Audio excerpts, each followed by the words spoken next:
So Ivan Ilyich lived for 17 years after his marriage. He was already a public prosecutor of long standing and had declined several proposed transfers while awaiting a more desirable post when an unanticipated and unpleasant occurrence quite upset the peaceful course of his life. He was expecting to be offered the post of presiding judge in a university town, but Hap somehow came to the front and obtained the appointment instead.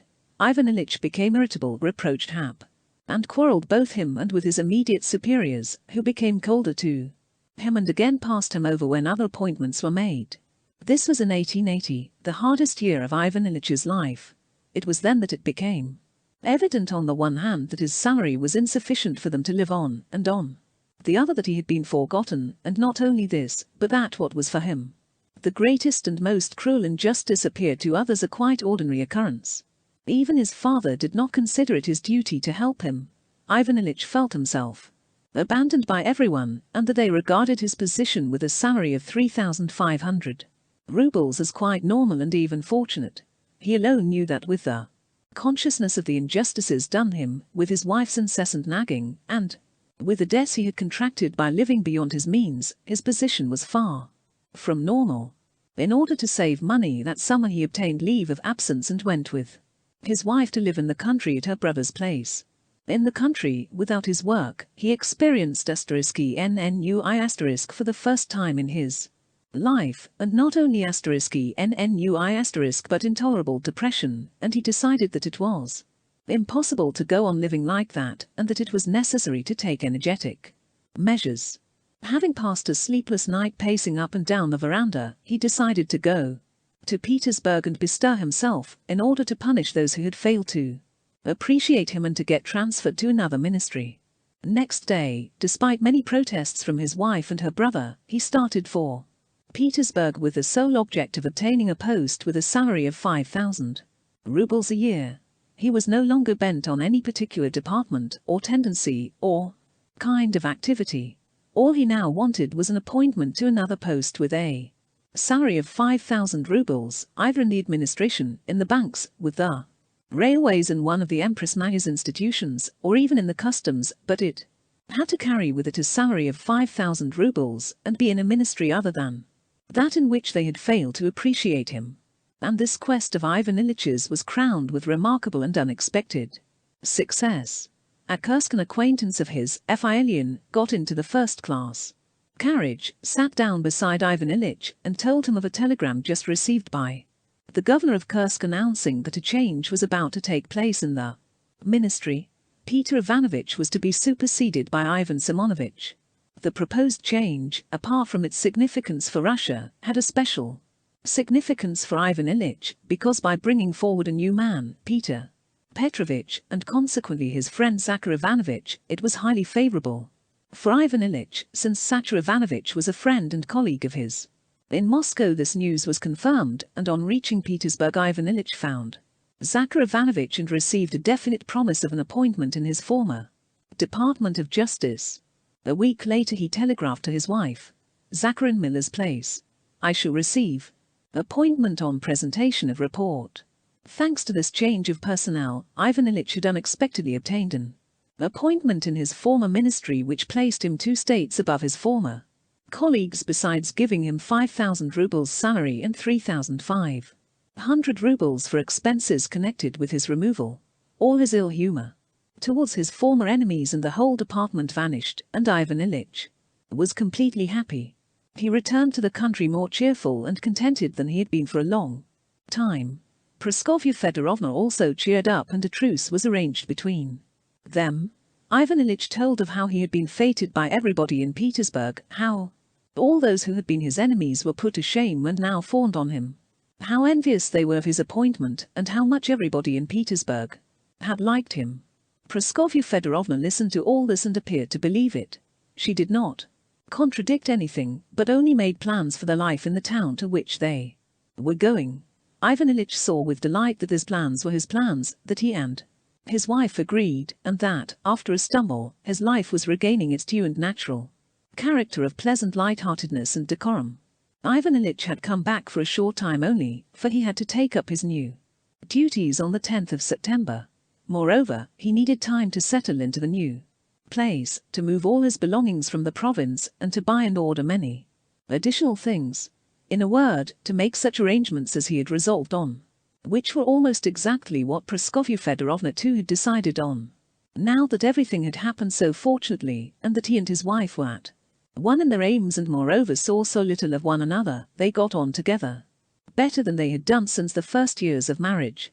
Ivan Ilyich had thought of taking his family away with him at once, but the insistence of his wife's brother and her sister-in-law, who had suddenly become particularly amiable and friendly to him and his family, induced him to depart alone.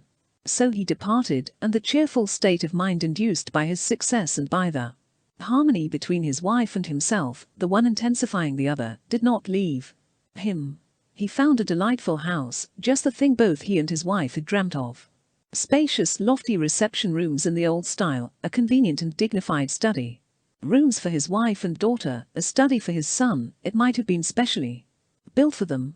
Ivan Ilyich himself superintended the arrangements, chose the wallpapers, supplemented the furniture, preferably with antiques which he considered particularly ****, and supervised the upholstering. Everything progressed and approached the ideal he had set himself. Even when things were only half completed, they exceeded his expectations. He saw what a refined and elegant character, free from vulgarity, it would all have when it was ready. On falling asleep he pictured to himself how the reception room would look. Looking at the yet unfinished drawing room he could see the fireplace, the screen, the whatnot, the little chairs dotted here and there, the dishes and plates on the walls, and the bronzes, as they would be when everything was in place. He was pleased by the thought of how his wife and daughter, who shared his taste in this matter, would be impressed by it. They were certainly not expecting as much. He had been particularly successful in finding, and buying cheaply, antiques which gave a particularly aristocratic character to the whole place. But in his letters he intentionally understated everything in order to be able to surprise them. All is so absorbed him that his new duties, though he liked his official work, interested him less than he had expected.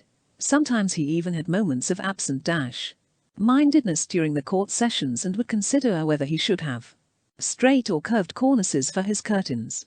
He was so interested in it all that he often did things himself, rearranging the furniture or rehanging the curtains. Once, when mounting a step-ladder to show the upholsterer, who did not understand how he wanted the hangings draped, he made a false step and slipped, but being a strong and agile man he clung on and only knocked his side against the knob of the window frame. The bruised place was painful, but the pain soon passed, and he felt particularly bright and well just then.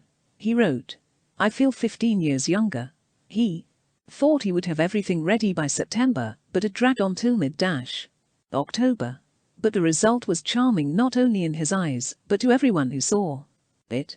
In reality it was just what is usually seen in the houses of people of moderate means who want to appear rich, and therefore succeed only in resembling others like themselves.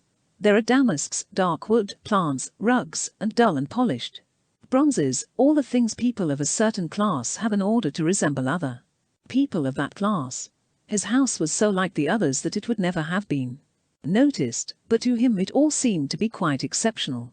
He was very happy when he met his family at the station and brought them to the newly furnished house, all lit up, where a footman in a white tie opened the door into the hall decorated with plants, and when they went on into the drawing room and the study uttering exclamations of delight, he conducted them everywhere, drank in their praises eagerly, and beamed with pleasure. At tea that evening, when Praskovya Fedorovna among other things asked him about his fall, he laughed and showed them how he had gone flying and had frightened the upholsterer. "It's a good thing I'm a bit of an athlete. Another man might have been killed, but I merely knocked myself just here. It hurts when it's touched, but it's passing off already, it's only a bruise." So they began living in their new home, in which, as always happens, when they got thoroughly settled and they found they were just one room short, and with the increased income, which as always was just a little, some 500 rubles, too little, but it was all very nice. Things went particularly well at first, before everything was finally arranged, and while something had still to be done, this thing bought, that thing ordered, another thing moved, and something else adjusted. though there were some disputes. Between husband and wife, they were both so well satisfied and had so much to do, that it all passed off without any serious quarrels. When nothing was left to arrange, it became rather dull and something seemed to be lacking, but they were then making acquaintances, forming habits, and life was growing fuller. Ivan Ilyich spent his mornings at the law court and came home to dinner, and at first he was generally in a good humor, though he occasionally became irritable just on account of his house. Every spot on the tablecloth or the upholstery, and every broken window blind string, irritated him. He had devoted so much trouble to arranging it all that every disturbance of it distressed him. But on the whole his life ran its course as he believed life should do, easily, pleasantly, and decorously. He got up at 9, drank his coffee, read the paper, and then put on his undress uniform and went to the law courts. There the harness in which he worked had already been stretched to fit him, and he donned it without a hitch. Petitioners, inquiries at the chancery itself, and the sittings public and administrative. In all this the thing was to exclude everything fresh and vital, which always disturbs the regular course of official business, and to admit only official relations with people, and then only on official grounds. A man would come, for instance, wanting some information. Ivan Ilyich, as one in whose sphere the matter did not lie, would have nothing to do with him. But if the man had some business with him in his official capacity, something that could be expressed on officially stamped paper, he would do everything, positively everything he could within the limits of such relations, and in doing so would maintain the semblance of friendly human relations, that is, would observe the courtesies of life. As soon as the official relations ended, so did everything else. Ivan Ilyich possessed this capacity to separate his real life from the official side of affairs, and not mix the two, in the highest degree, and by long practice and natural aptitude, had brought it to such a pitch that sometimes, in the manner of a virtuoso, he would even allow himself to let the human and official relations mingle.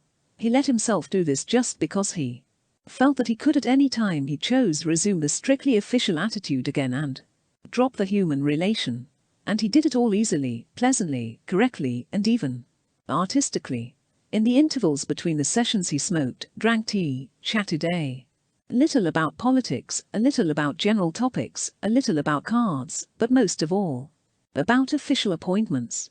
Tired, but with the feelings of a virtuoso, one of the first violins who has played his part in an orchestra with precision, he would return home to find that his wife and daughter had been out paying calls, or had a visitor, and that his son had been to school, had done his homework with his tutor, and was surely learning what is taught at high schools. Everything was as it should be.